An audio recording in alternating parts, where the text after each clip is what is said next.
Good morning, everyone. Today's reading is the Gospel reading is taken from Matthew's Gospel, chapter 20. I'm not going to read it all out to you, but it's quite an interesting passage in terms of revealing something of Christ to his apostles. It's when he's making the journey towards Jerusalem, and he says to them that the Son of Man will be taken up, will be arrested, will be put to death, and will rise again. That declaration to them indicates a huge amount of love and courage from Jesus Christ, the man.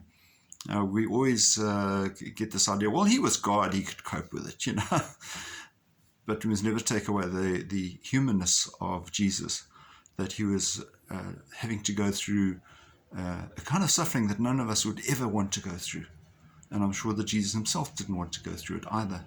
And yet he was prepared to go through it out of love for us. It also indicates to us a kind of a humility. Further on the passage, he says, anyone who wants to be great among you must be your servant. And that's almost contradictory, and I think that I've discussed with you in the past the whole issue of how important it is to be able to lead as a servant. How do you lead as a servant? Well, Jesus did. Because Jesus served the people, they followed him.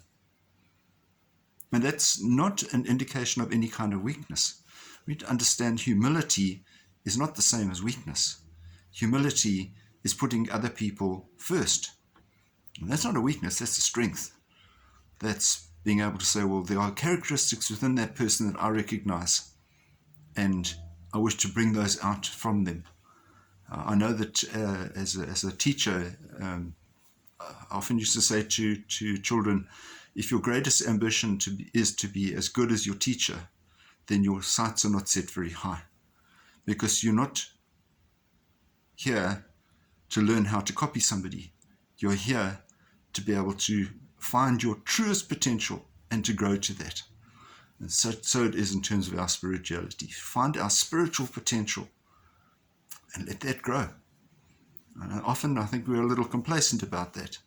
We allow other people to sort of say, well, okay, that's enough. I've done my bit. And that isn't really enough. We need to make sure that we find our own potential and make sure that we are serving others in a way that would please God. Have a wonderful day. Keep safe, and we'll see you again. Bye-bye.